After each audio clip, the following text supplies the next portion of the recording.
I was holding brightly wrapped gifts for my grandchildren, my heart full of warmth before dinner, at my son's family home in honor of Thanksgiving.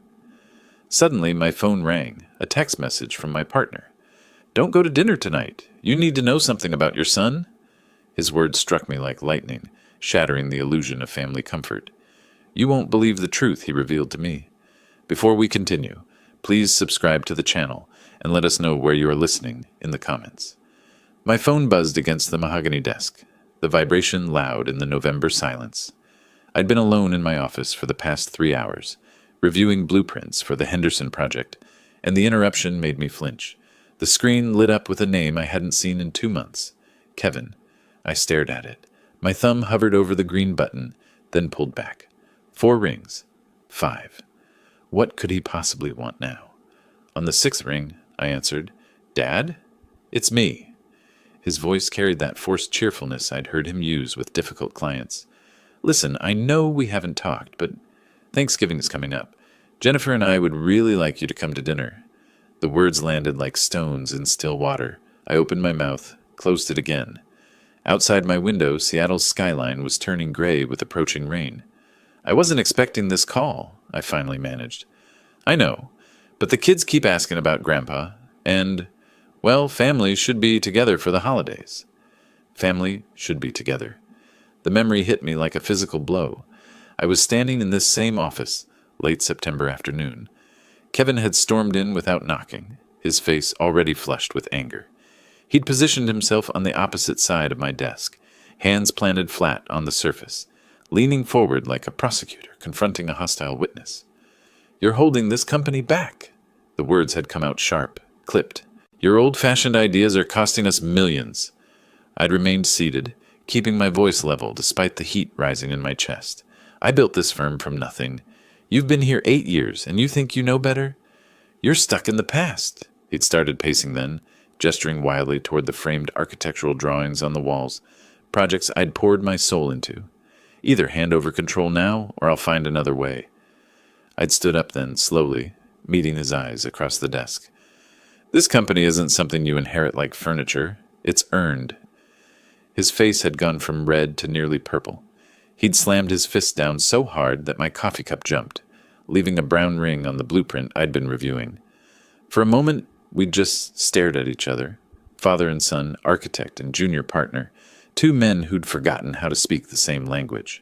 "You'll regret not giving me what I deserve." He'd spun on his heel and marched out. The door slammed with enough force that the framed drawings rattled against the walls. I'd listened to his footsteps echo down the hallway, growing fainter until the elevator chimed and carried him away. I hadn't heard from him since, not a word, not even through Jennifer. "Dad, you still there?" Kevin's voice on the phone pulled me back to the present. My knuckles were white where I gripped the edge of the desk. "What about what you said?" My throat felt tight. "About me being outdated, holding everything back?" A pause. I heard him breathe out slowly. "Can we talk about that in person? Please, Dad, just come to dinner." I looked at the framed photo on my desk. Kevin and me at the company's 25th anniversary party, both of us wearing genuine smiles, his arm around my shoulders. When had that stopped being real? When had my son started seeing me as an obstacle instead of a father? "The kids really miss you," Kevin added, his voice softer now. "Olivia keeps asking when Grandpa is coming to visit. Ethan wants to show you the treehouse Jennifer's brother helped him build." Olivia? Ethan. 7 and 5 years old. They shouldn't suffer because their father and grandfather couldn't find common ground. "All right," I heard myself say. "What time?" 5 o'clock. Jennifer's making that braised short rib you love, and her apple pie. I'll be there. After we hung up, I sat motionless for a long moment. The office felt different somehow. The same furniture, same view, but the air had changed. Rain began pattering against the window. I reached out and traced the edge of the photo frame, remembering when Kevin had looked at me with pride instead of contempt. Maybe people could change. Maybe he'd realized that family mattered more than corporate control. Maybe this dinner was his way of apologizing without having to say the words directly. I wanted to believe that. I needed to believe it. I pulled out my phone and started a shopping list for the kids. The morning came with typical Seattle drizzle. I pushed through the glass doors of our building at 8:30, balancing my coffee and briefcase while nodding to Maria at the reception desk. She smiled and returned to her computer screen. Everything felt normal. The hum of the heating system, the faint smell of fresh paint from the renovation project 2 floors down, the familiar creak of the elevator. My office looked exactly as I'd left it. The blueprint from yesterday still spread across my desk, the coffee ring still visible in the corner. I settled into my chair and opened my email, scanning through project updates and client inquiries. The Henderson proposal needed final revisions. The Morrison Street development required permit documentation. Ordinary problems. Solvable problems. Dennis arrived around 10, rapping twice on my doorframe before entering. My business partner and I had known each other for 35 years. Met in graduate school, started this firm together with nothing but ambition and a maxed-out credit card. He could read my moods better than anyone. "Morning," he said, dropping into the chair across from my desk. He set his coffee down carefully, watching me with those sharp gray eyes. "You look different. Something happen?" I couldn't help the small smile. "Kevin called yesterday. He invited me to Thanksgiving dinner." Dennis's expression changed. Not dramatically, just a subtle tightening around his mouth. A fractional pause before he reached for his coffee. "Really? After everything that happened?" "I think he's ready to apologize. He mentioned the grandkids, how they miss me." "Eugene?" Dennis set the cup down without drinking. "I need to tell you something. I've noticed some unusual activity." "Dennis, please." I held up my hand. "This is my son. He's reaching out. I have to believe people can change." He studied me for a long moment, conflict playing across his features. Finally, he nodded slowly. "Just be careful. That's all I'm asking." "I'm always careful." After he left, I tried to focus on work, but my mind kept drifting to the dinner. What would I say to Kevin? How would I respond if he actually apologized? The morning passed in routine meetings, a conference call with contractors, a design review with our junior architects, paperwork that required signatures. After lunch, I drove downtown to Westlake Center. The mall was already decorated for the holidays. Artificial snow dusting the window displays, recorded music drifting through the corridors. I found an upscale toy store tucked between a jewelry shop and a clothing boutique. The building set for Ethan caught my eye immediately. A premium architectural model kit with sustainable wood pieces, everything a young builder could want. $150. I picked it up, examined the box, imagined his face when he opened it. For Olivia, I selected a Deluxe art supplies set, professional-grade colored pencils and watercolors in a wooden case. $180. She'd been drawing since she could hold a crayon, creating elaborate scenes with careful detail. At the checkout counter, a young clerk with purple-streaked hair rang up my purchases while chattering about holiday deals. I barely heard her. I was thinking about Thanksgiving, about seeing my grandchildren again, about the possibility of repairing what seemed irreparably broken. I carried the bags to my car, placed them carefully in the passenger seat. The parking lot was filling up with afternoon shoppers. I was reaching for my keys when my phone buzzed. Text message. "Dennis, don't go to that dinner tonight.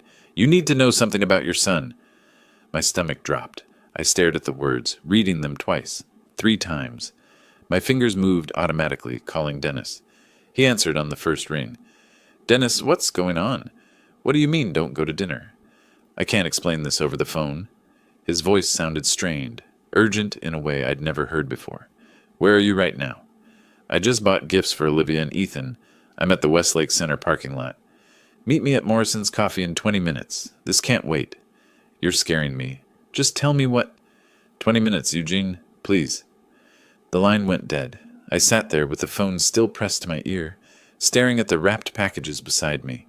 The architectural set, the art supplies, physical evidence of my hope, my desperate need to believe that Kevin had called because he wanted reconciliation, not because he wanted something else. What had Dennis found? What could possibly be serious enough to warrant this urgency, this fear in his voice? I started the engine and pulled out of the parking space, turning the car toward the office district.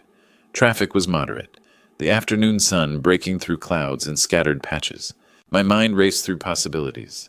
Corporate irregularities, Dennis had mentioned this morning. Unusual access requests. Papers being copied after hours. The coffee shop was 15 minutes away.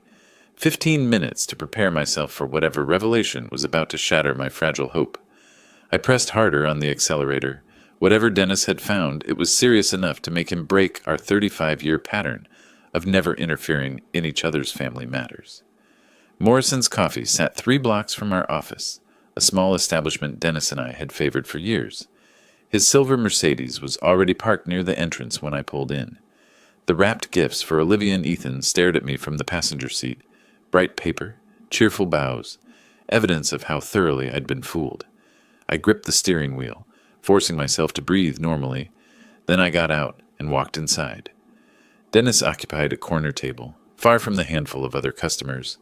A manila folder sat in front of him like a loaded weapon. His face looked older than it had this morning, lines carved deeper around his mouth and eyes. I sat across from him without removing my jacket. "Just show me what you found." "I'm sorry, Eugene. I really hoped I was wrong about this."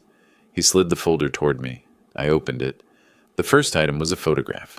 Kevin entering a glass-fronted office building, briefcase in hand, looking over his shoulder as if checking whether anyone was watching. The date stamp read 3 weeks ago. 3 weeks ago, Linda noticed Kevin accessing files he shouldn't have been reviewing, Dennis said quietly. Partnership agreements, financial records, documents requiring both our signatures for release. I flipped to the next photograph. Same building, different date. Then another. 4 separate visits, spanning the past month. I hired an investigator. Dennis's voice carried guilt and defiance in equal measure. "I know I should have told you, but you did the right thing." I didn't look up from the folder. "Show me everything." The next photograph made my chest tighten. Kevin sat across a desk from a man in his 50s, both leaning forward in obvious conspiracy. The nameplate on the desk read, Marcus Webb, attorney at law. "Kevin's been meeting with Marcus Webb," Dennis explained, "a corporate attorney who specializes in hostile takeovers and competency challenges." The word hung in the air between us. Competency challenges. "You mean he's trying to declare me unfit?" My voice came out flat, emotionless. Inside, something was cracking. The investigator found draft documents. Dennis pulled out photocopied pages, spreading them across the table.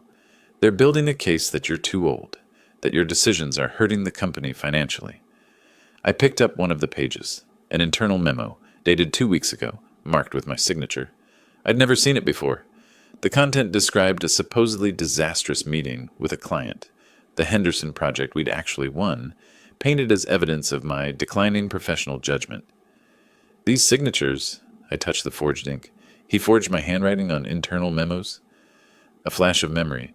Kevin at 7 years old, sitting at our kitchen table, practicing cursive letters. I'd guided his hand, showing him how to form each curve. Now that same hand had learned to mimic mine for purposes of deception. "Creating a pattern," Dennis confirmed. "Each one shows a supposed error in judgment. Things clients never complained about, but it looks official on paper." More documents followed. Notes in Kevin's handwriting about father's declining capacity. A draft petition for an emergency shareholder meeting. Copies of emails to junior partners suggesting I planned to sell the firm without consulting anyone. "And the Thanksgiving dinner?" I heard myself ask. Dennis met my eyes. "My guess? Get you comfortable. Maybe have you sign something casual. Just a family document. Or simply keep you distracted while final pieces fell into place." The coffee shop felt very quiet. Somewhere behind us, the espresso machine hissed. A customer laughed at something on their phone. Normal sounds from a normal world that no longer included me. I pulled out my phone and typed a message to Kevin. "Not feeling well. Won't make dinner tonight. Sorry." Short. Simple. The lie tasted bitter, even as text. I hit send. "I need copies of all this," I said, photographing each document with steady hands. "Already made them. They're in the car." Dennis paused. "What are you going to do?" Dennis ordered 2 coffees from a passing barista. Neither of us touched them when they arrived. They sat cooling between us, steam rising and dissipating, as irrelevant as everything else except the evidence spread across the table. I made notes on a napkin. Names, dates, next steps. My hands had stopped shaking. My voice was steady. The hurt father was gone, replaced by something colder and more dangerous. A man who'd built an empire from nothing and would not watch it stolen by his own blood. "First, I'm canceling dinner," I said. Then I'm going to protect what we built." I stood, folder pressed against my ribs like armor. Dennis stood with me. We'd built this company together 30 years ago, Two young architects with a dream. Now we'd defend it the same way, together. The coffee in my mug had gone cold hours ago. I sat in my home office staring at my phone screen. 7 missed calls from Kevin, 3 from Jennifer. 1 voicemail I hadn't found the courage to hear. Sleep hadn't come. I'd spent the night reviewing Dennis's evidence, making lists, cross-referencing dates. The manila folder sat open on my desk, photographs arranged in chronological order, like stations of betrayal. Dawn had arrived without my noticing, gray light filtering through the windows. I pressed play on the voicemail. "Dad, it's me." Kevin's voice carried an edge of irritation wrapped in false concern. "I'm concerned about you. Just a text saying you're sick? You couldn't call? Jennifer made your favorite dinner. The kids waited by the window. Look, I hope you're okay, but this feels... I don't know. Call me when you get this." The performance was masterful. Wounded son, worried father-in-law, disappointed parent of heartbroken children. If I hadn't seen the evidence, I might have felt guilty. I deleted the message and dialed a different number. "Adams and Associates. How may I help you?" "Robert Adams, please. This is Eugene Clark. I need an emergency appointment this morning." The receptionist hesitated. "Mr. Adams is fully booked today." "Tell him it involves corporate fraud. I'll be there in 40 minutes. I'd used Adams twice before for contract reviews. A sharp attorney in his mid-50s who charged premium rates and earned them. When I arrived at his downtown office, he was already waiting, door open, expression alert. "Eugene, come in. What's happened?" I laid the folder on his conference table and watched his face change as he examined each photograph, each forged document, each piece of my son's conspiracy. "My son is trying to steal my company," I said simply. Adams took notes in precise handwriting. "That's a serious allegation. Walk me through what you know." I did. The forged signatures, the fake client complaints, the meetings with Marcus Webb, the competency challenge being built brick by brick. Adams listened without interrupting, occasionally pausing to photograph a document with his phone. "These signatures..." He held up the memo about the Henderson project. "You're certain you didn't sign these memos?" "I've never seen these documents before yesterday." He set down the page carefully. "I recommend a full forensic audit of all his activities. Every file, every transaction, every communication." "How long will that take?" "A week, maybe 2. But Eugene, if he's done this much, there's more.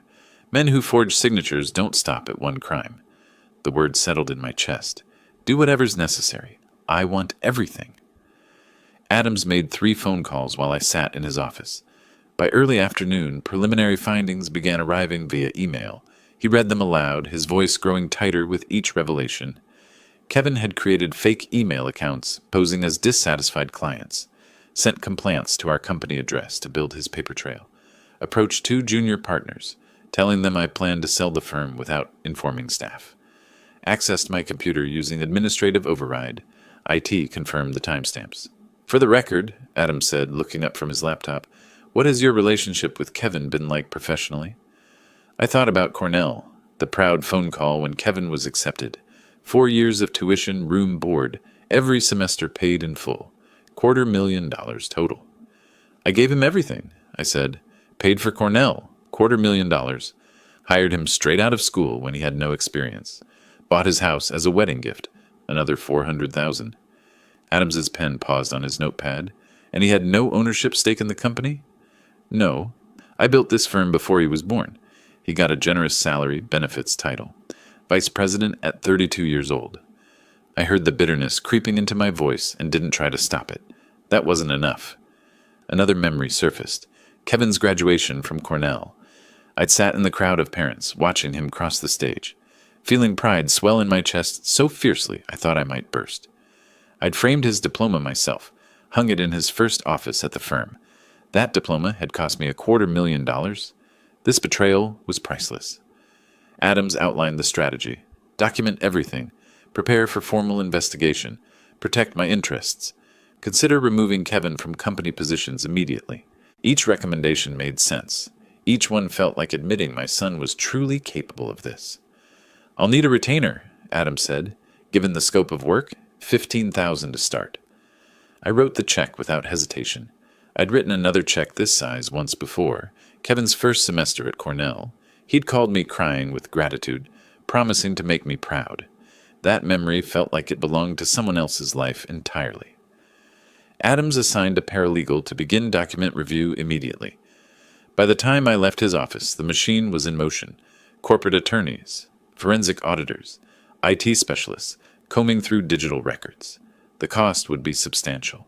I didn't care. I walked out into the late afternoon Seattle rain. My phone buzzed again, Kevin calling for the 8th time. I sent it to voicemail and kept walking. He wanted to talk to a father, but I wasn't a father anymore. I was a man protecting what he'd built, and I'd only just begun.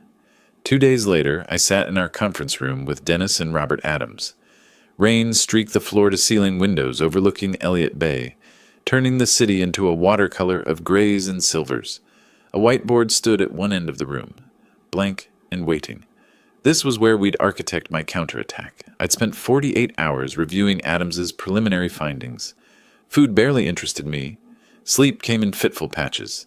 But my mind felt sharper than it had in months, focused to a fine point by anger and purpose. We spread the materials across the conference table. Evidence folders, legal precedents, corporate bylaws, financial records. Dennis had brought a carafe of coffee and 3 mugs from the break room. Adams opened his laptop and pulled up a document that made my stomach tighten. A comprehensive list of Kevin's manipulations, organized by category and severity. "We need to be methodical," Adams said, uncapping a dry erase marker. "Rush this, and Kevin could destroy evidence or create legal complications." "How long before we can move?" I asked. "1 week to secure everything. Then we announce the audit." Dennis leaned forward. "He'll know something's wrong the moment we announce it." "Good." The word came out harder than I intended. "I want him to know." Adams began drawing on the whiteboard, creating 3 columns with precise strokes. Above them he wrote, "Audit, restructure, investigation." 3 prongs, he explained. First, the audit creates official record. Every forged document, every fake complaint, every manipulation, all documented by independent auditors with no connection to your family dynamics. "What if he tries to delete files?" Dennis asked. Adams smiled thinly. "It has already created backup of entire server. He can't erase what we've preserved." I studied the whiteboard, making notes on my legal pad, creating my own timeline parallel to Adams's. What about the corporate restructure? New bylaws make hostile takeover impossible. Requires unanimous board consent for leadership changes, enhanced oversight, mandatory ethics reviews. Even if he somehow convinced other stakeholders, he couldn't force you out. The second column filled with legal terms I'd need to research later. Dennis photographed the whiteboard with his phone, preserving our battle plan. "I want to bring in Daryl Scott," Adams continued. "Former FBI, specializes in corporate fraud. He'll document everything, Kevin's meetings with Webb, any financial irregularities, the full scope of his activities." "How much? 10,000 retainer, then hourly?" I didn't hesitate. "Hire him today." Adams slid the investigator's contract across the table. I reviewed it quickly and signed. My phone buzzed. Another text from Kevin. "Dad, really worried about you. Haven't heard from you in days. Please let me know you're okay. The kids are asking about you." I showed the screen to Dennis and Adams. Neither spoke, but I saw Dennis's jaw tighten. "Are you going to respond?" Adams asked. "No. Let him wonder. Let him think he's winning." We divided responsibilities. Dennis would handle internal communications when the time came, preparing staff for disruption without revealing specifics. Adams would coordinate legal moves, filing necessary documents, briefing the auditors. I'd approve everything, sign what needed signing, maintain final authority. Adams reviewed the costs. Audit, $25,000. Investigator retainer, $10,000. Legal restructuring, $8,000. Ongoing attorney fees could reach $50,000 or more depending on Kevin's response. I'd built a company worth $8 million. I'd spend whatever was necessary to protect it. Dennis set down his coffee. He hadn't drunk any, I noticed. Neither had I. The cup sat cooling between us, forgotten. "Eugene," Dennis's voice carried weight I recognized from 3 decades of partnership. "Once we do this, there's no going back. This is your son." I looked at him for a long moment. Outside, rain intensified against the windows, driven sideways by wind off the bay. He stopped being my son when he forged my signature, when he called me incompetent, when he tried to steal 30 years of my work. I just needed to hear you say it. I'm certain. We shook hands, all three of us. Traditional business gesture, sealing our pact. This was business now, not family. Business, I understood. Business had rules, precedents, consequences. I left the conference room as evening settled over Seattle. The whiteboard behind me held our battle plan, photographed and saved. In 1 week, Kevin would walk into work expecting another ordinary day. He had no idea his world was about to collapse, and I felt no guilt about that. He'd built this trap himself. I was just going to spring it. 1 week later, Monday morning, 8:47. I stood outside the main conference room at Clark & Morrison Architects, listening to the murmur of voices inside. 15 employees gathering for the mandatory all-hands meeting I'd called Friday afternoon. No explanation given. Just a calendar invitation marked required attendance. I wore my navy blue suit, the one from our first $1 million contract. I'd chosen it deliberately this morning, standing in my closet longer than necessary. Armor for what was coming. Through the glass door, I could see Kevin near the windows, talking with 2 junior architects, coffee cup in hand, relaxed, confident. He had no idea what was about to happen. I opened the door and walked to the head of the table. Conversation died. Everyone found seats quickly. I remained standing. I've called this meeting to inform you that Clark and Morrison will undergo immediate comprehensive internal audit. I kept my voice level, professional. We've identified irregularities in our documentation and financial procedures that require investigation. Silence. Someone's pen clicked nervously. What kind of irregularities? One of the junior partners, Sarah Chen, asked carefully. Unauthorized access to sensitive documents, questionable expense reports, and concerns about signature authenticity on internal memos. Kevin's coffee cup stopped halfway to his lips. His face drained of color, going from healthy tan to sickly pale in seconds. This seems extreme, he managed, voice tight. What prompted this? I met his eyes across the table. Due diligence. The audit begins tomorrow. I distributed printed memos, single page, bullet points, no unnecessary details. Audit timeline, cooperation requirements, confidentiality expectations. People read in silence. Some exchanged confused glances. Most looked uncomfortable, unsure where to direct their attention. The meeting lasted 12 minutes. When I dismissed them, Kevin was the first to leave, walking quickly toward his office without speaking to anyone. That afternoon, the IT administrator called me. Kevin was attempting to delete files from his computer, frantically according to the keystroke logs.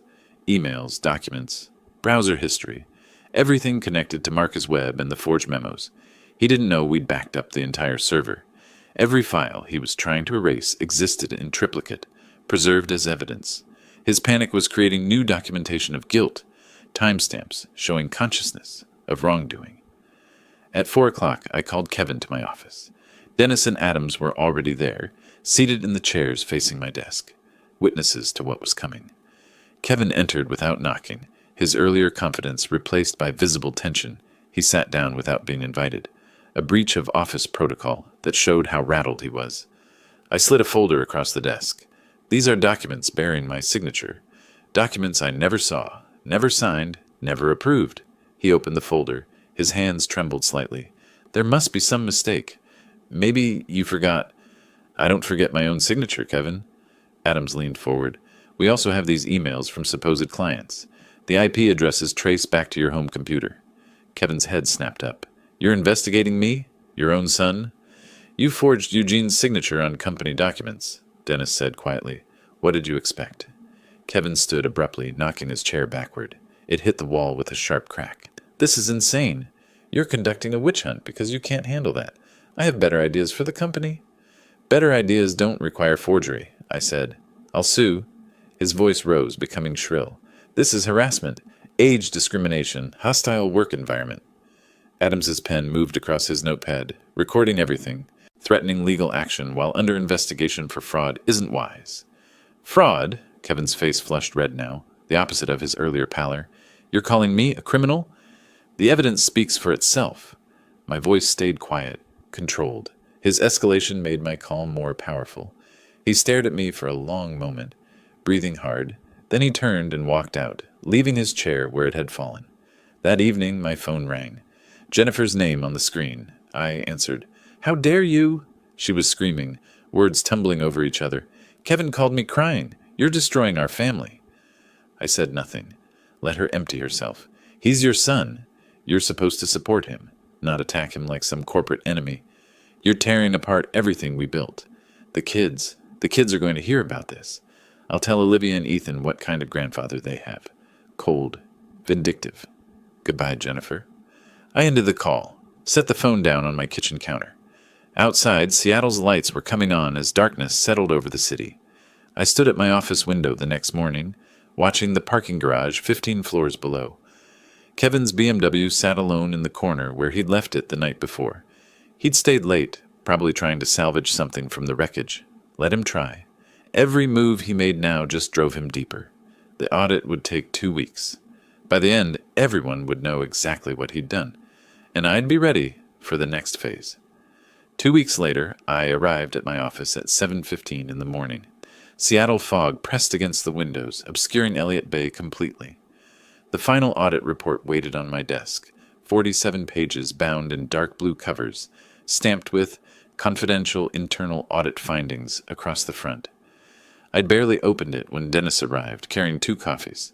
He set one in front of me without speaking, then took the chair across from my desk. We'd been building toward this moment for weeks. Now it had arrived. The document itemized everything with brutal precision. 23 instances of forged signatures on internal memos, manipulation of client feedback documents, altering dates, fabricating negative comments, unauthorized corporate expenditures totaling $45,000 over 6 months, personal dinners charged as client meetings, luxury items purchased with company cards, cash advances that vanished into Kevin's wallet. $45,000 in 6 months, Dennis said quietly.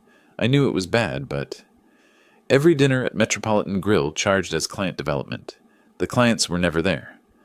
I turned a page, found the expense documentation, Kevin's signature on receipt after receipt, each one a small theft, dressed as business necessity. The board meeting is at 2? Yes, I want this done properly by the book. No questions about procedure. Dennis nodded. They'll vote to terminate. The evidence is overwhelming. I know, but I need it official, documented, unanimous. The board members arrived at 1:45. 3 outside directors appointed when we incorporated, men who understood corporate governance and fiduciary responsibility. I'd sent them preliminary summaries yesterday. Their faces told me they'd read every word. We gathered in the main conference room. I distributed copies of the full audit report, watched them review findings they'd only glimpsed before, forged signature comparisons, email trails showing coordination with Marcus Webb, evidence of Kevin accessing confidential partnership agreements he had no authority to review. Gentlemen, thank you for coming on short notice, I began. The audit has revealed serious violations of corporate policy and fiduciary duty. One of the directors, a retired bank executive named Harrison, held up the signature comparison page. Kevin forged your signature 23 times? 23 documented instances. There may be more. Another director leaned forward. The expense reports are blatant fraud. This isn't judgment error. This is theft. Dennis corroborated specific instances he'd witnessed. Kevin's unusual interest in files, late nights in the office when no legitimate work required his presence, evasive answers when questioned about client meetings that never happened. The third director closed his copy of the report. I move we terminate his position immediately and consider criminal referral. The vote was unanimous, 4-0, with Kevin abstaining by absence. Termination effective immediately. Official grounds: breach of fiduciary duty, violation of corporate ethics policies, destruction of trust, essential to leadership positions. His $180,000 annual salary stopped that afternoon. I walked to Kevin's office, carrying the termination letter in a sealed envelope. His door was closed, blinds drawn. I knocked. Professional courtesy he hadn't shown me in months. Come in. He sat behind his desk, trying to project confidence, but his eyes betrayed him, uncertain, searching my face for mercy he wouldn't find. I handed him the envelope. This is your termination letter, effective immediately. He opened it, read. His face went from pale to red, anger flooding in to replace shock. You can't do this. I'll sue. This is personal vendetta. Read the grounds: breach of fiduciary duty, The board voted unanimously. He stood abruptly, knocking his chair backward. The board? You didn't even let me defend myself. The evidence speaks. I need your office keys, company credit cards, and building access badge. This is insane. I'm your son. I extended my hand, palm up, waited. The silence stretched between us until he finally reached into his pocket and dropped the items into my palm. They felt heavier than they should have. 8 years of position, privilege, and power, reduced to metal and plastic. Within 3 hours, Kevin's new attorney sent a demand letter. Standard wrongful termination threats. Robert Adams called me before I'd finished reading it. Kevin's attorney sent demands. I've responded with the full audit report and a brief statement. Adams sounded almost amused. Your client's documented fraud negates any wrongful termination claim. We welcome litigation if he wishes to make these findings public record. And if he doesn't drop it, then we countersue for the $45,000 in fraudulent expenses, plus legal fees. His attorney will see that and withdraw. That evening, I watched from my office window as Kevin loaded boxes into his Porsche Cayenne, a $95,000 vehicle with $1,200 monthly payments. He didn't know it yet, but that car would be gone within a month. The country club membership, the designer suits, the illusion of success he'd built on my company's money, all of it would crumble, and I'd barely started. 3 days later, I sat in Patricia Wilson's office overlooking Pioneer Square. I'd chosen her specifically because Kevin didn't know her, an estate planning attorney with no connection to our family or company. She'd built her practice on discretion and precision, exactly what I needed. I placed my current will on her desk, a document drafted 12 years ago, when Kevin was 25 and full of promise. She reviewed it, making notes in careful handwriting. Your current will leaves half your estate to your son, Kevin. You want to change this? Completely. $1 to Kevin. The rest divided between a charitable foundation, my grandchildren's educational trusts, and my business partner, Dennis Morrison. Her pen paused. She looked up, professional neutrality struggling against surprise. I have to ask, this is a significant change. Are you certain? Absolutely. My son attempted to steal my company through fraud and forgery. He's earned exactly $1. She nodded slowly. The $1 prevents him claiming he was accidentally omitted. Smart approach. I'll draft this today and have it ready for your signature tomorrow. I returned to my office to find Robert Adams waiting, a file folder open on his desk. Something in his expression told me he'd found another piece of leverage. Eugene, I found something. The $400,000 for Kevin's house. Part of it went through corporate books. I tried to remember. Kevin said something about tax advantages. It was classified as a corporate advance, not a gift. That makes it a recoverable loan. The implications settled over me. How much? $175,000. We can demand repayment. I sat down, processing this unexpected opportunity. Do it. Add it to what he owes for the fraudulent expenses. Adams drafted the demand letter that afternoon. Kevin received it the same day Jennifer discovered they couldn't make next month's mortgage payment. I learned about their crisis from Dennis, who heard it from a mutual acquaintance. Kevin had called Jennifer in panic. They were sitting at their kitchen table, bills spread between them like evidence of failure. They're demanding $220,000. Kevin's voice carried through their house, audible to neighbors. Corporate loan repayment, plus the expense reimbursement. What corporate loan? You said your father gave us that money.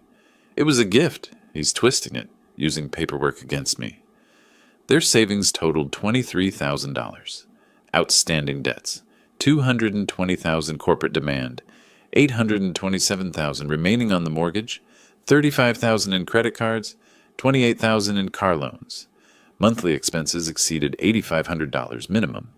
Adams filed a legal lien against Kevin's house within the week. The lien prevented any sale or refinancing until the corporate debt was satisfied. Kevin and Jennifer couldn't sell, couldn't pay, couldn't refinance, couldn't afford to stay. The house Eugene had bought them became the cage trapping them inside their crisis.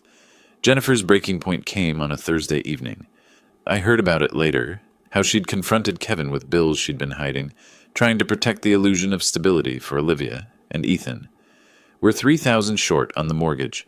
Credit cards are maxed. We have no income. I'm looking for jobs. No one's hiring yet. Because word is out. Everyone knows what you did. You tried to steal from your own father and got caught. I was trying to build something for us. For our future. Her laugh was bitter, broken. You destroyed our future. We're going to lose everything because you were too greedy to wait. The arguments became daily occurrences, vicious, exhausting, stripping away whatever remained of their marriage. On Monday morning, Jennifer made her decision. I'm taking the kids to my mother's house. Kevin looked up from the laptop where he'd been searching job postings. For how long? I don't know. I need space. The kids need stability. This house won't be ours much longer anyway. We can fix this. You can't fix anything, Kevin. You never could. You just knew how to take from your father, and now there's nothing left to take. She packed bags carefully, folding Olivia's and Ethan's clothes, while Kevin watched from the doorway. He didn't argue. Couldn't. They both knew she was right. I drove past their house that evening on my way home. Jennifer's SUV was gone from the driveway. Only Kevin's Porsche remained, parked at an angle like he'd pulled in carelessly, defeated. Lights were on in the living room, just one figure visible through the window, sitting motionless. The house that was supposed to be his castle had become his prison, and the walls were closing in. One more move, and the game would be over. 1 week after Jennifer left, my phone rang. Daryl Scott, the private investigator, his voice carrying an urgency I hadn't heard before. I need to see you. Today, if possible. 20 minutes later, he sat across from my desk with a digital recorder and a manila envelope. I cleared the space between us, sensing this was the final piece I'd been waiting for. I wasn't sure you'd want to hear this, Scott said, setting up the recorder. It's brutal. Play it. He pressed a button. Static, then the ambient noise of a restaurant, dishes clattering, muted conversations. Then Kevin's voice, clear and unmistakable. The audit shows Dad's been making questionable decisions. We document a pattern. Build the incompetence case. Another voice, older, professional. Marcus Webb. At 63, a competency challenge isn't unreasonable, especially if we frame it as concern for the company. Jennifer's voice cut through, sharp and eager. How long would the evaluation take? If we push it right, maybe 6 months. During that time, Kevin takes operational control. Kevin again. And if the evaluation shows he's fine? Webb's response was chilling in its calculated cynicism. By then, you've restructured everything. Make it too complicated to undo? I listened twice. Made Scott replay specific sections while I took notes. They'd recorded this 3 weeks before the audit announcement, proof of premeditation, of conspiracy, of intent to destroy my reputation through falsified claims of mental incompetence. How did you get this? I asked. Webb's paralegal. She was uncomfortable with the ethics. Became a source. The recording is legal. Washington's a two-party consent state, but restaurants are considered public spaces. I took the transcript, the audio files, all the documentation. Then I made a phone call to Sarah Mitchell, a business reporter at the Seattle Business Chronicle who'd covered our major projects over the years. We met at a coffee shop 2 blocks from my office. I spread the evidence across the table. The recording transcript, the audit report, the forged documents. Mitchell read everything twice, her journalist instincts visibly engaged. Eugene, this is your son.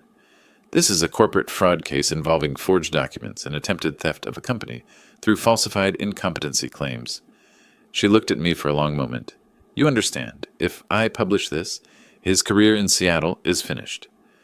He tried to destroy my reputation by claiming I was mentally unfit. I'm simply presenting facts. Can I verify these documents? Everything is authenticated. Your legal team can review it all. 3 days later, the Seattle Business Chronicle ran the story. Front page of the business section. Architectural firm VP attempted hostile takeover of father's company through fraud and forgery. The article detailed everything, Kevin's photo accompanying text that would follow him forever. Within 24 hours, 3 firms that had been interviewing Kevin sent rejection emails. Ethical concerns appeared in all 3. The professional networks he'd built over 8 years evaporated. Former colleagues stopped returning calls.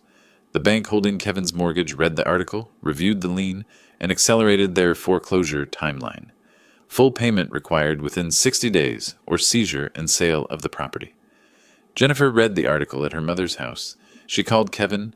I heard about this conversation later, not to offer support, but to deliver a final verdict. I saw the article. Everyone's seen it. Kevin tried to explain, to justify, but Jennifer cut him off with the precision of someone who'd been rehearsing this moment. You promised me we'd own that company.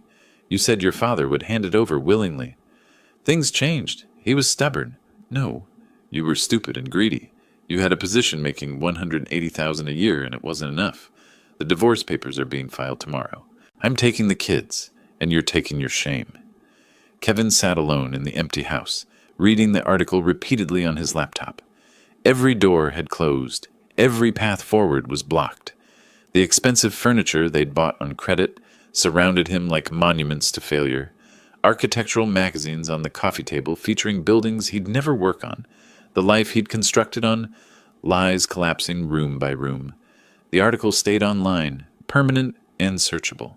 Kevin's name would forever be linked to fraud, forgery, attempted elder exploitation. I'd achieved what I set out to do, protected my company, exposed the truth, delivered justice. But late that night, my phone rang. Unknown number. Against my better judgment, I answered. Kevin's voice, barely above a whisper, "Dad, please, I need to talk to you." I should have hung up, but something in his broken voice made me pause. 1 week before Christmas, I sat in my office at 4 in the afternoon, watching December rain streak the windows. Seattle's skyline was already dark, buildings lit against gray sky. My desk was clear except for a small wrapped box, a gift for Olivia I'd give her this weekend. The door opened. Dennis, about to leave for the day, stopped mid-motion. Kevin stood in the doorway. I'd agreed to this meeting, office business hours, Dennis present. Kevin had accepted any terms. I'd spent the week preparing for manipulation, more excuses, perhaps another attempt at shifting blame. But the man who entered looked nothing like the son I'd terminated 3 weeks ago. He'd lost at least 15 pounds. Dark circles, hollowed eyes that were bloodshot and defeated. Cheap clothes replaced the designer wardrobe. Dennis had seen him arrive in an Uber. The Porsche key was gone, probably sold to pay debts that couldn't be paid. I gestured for him to sit. He did slowly, like movement hurt. "I don't deserve you listening to me. I know that." His voice was hoarse. "But I need to say this. I was wrong. About everything." I remained silent. Jennifer pushed me, yes. But that's not an excuse. I let greed blind me. You gave me everything, education, position, trust, and I tried to steal more. He paused, struggling. "I've lost the house. The divorce is final next month. No one will hire me. The article comes up in every search. I have nothing." "You have what you earned," I said quietly. He nodded, unable to meet my eyes. Then he broke, genuine, ugly crying that couldn't be faked or manipulated. He covered his face with hands that trembled. I watched my son fall apart and felt nothing. Not satisfaction, not pity, just the cold clarity of completed justice. 30 years building a company, 8 years trusting him with a position he hadn't earned, 2 months of systematic reckoning. It led here. I let the silence extend until he'd composed himself. Then I spoke. "You received a lesson that cost me 30 years of my life in this company." "I understand. Let me finish. I can give you a second chance. But not in my company. Not in any leadership position. You will start from zero." He nodded, unable to speak. "I'll help you find basic employment. I'll provide housing for you and my grandchildren at reduced rent. But you'll never work for me again. Never use my name to advance yourself. One violation, and I withdraw everything." "Thank you. I'll do whatever—" "Don't thank me. This isn't forgiveness. This is ensuring my grandchildren have shelter, and their father has a chance to become someone worthy of them." I made phone calls while he sat there, contacted carefully chosen acquaintances who wouldn't be working with Clark and Morrison. By the end of the hour, Kevin had an interview scheduled at a smaller firm across town. Junior position, $55,000 a year. Entry-level work despite his age and education. Then I wrote out a rental agreement by hand. A property I owned in Greenwood. 2 bedrooms. $800 a month, significantly below the market rate of $2,200. The property is in Greenwood. $800 a month. His hands shook as he signed. "That's very generous." "It's significantly below market, but you'll sign a lease with standard terms. Miss a payment, you're out." "I won't miss payments, I promise. Your promises aren't worth much. Your actions will determine whether you stay." We didn't shake hands, didn't embrace. Kevin left, and Dennis closed the door behind him. I returned to work immediately. 1 month later, I ran my hand over my new desk surface. I'd remodeled the office, new furniture, new artwork, a fresh chapter physically manifested. Dennis entered carrying champagne and 2 glasses. 4.2 million, he announced. Largest contract in company history. We poured, raised our glasses. To Clark and Morrison, may we never compromise what we've built. To protecting what matters. Dennis smiled. How are the kids? Coming over Saturday. We're building a scale model of the Space Needle. And Kevin? He's their father, not my son. Those are separate relationships now. Saturday morning arrived with winter sunshine. Olivia and Ethan rang my doorbell, faces bright with excitement. We spread architectural model pieces across my living room floor. Grandpa, can this piece go here? Olivia held up a connector. Try it and see. Architecture is about testing ideas. Ethan worked carefully on a difficult joint. When I grow up, can I work at your company? If you earn it. Nothing worth having comes without work.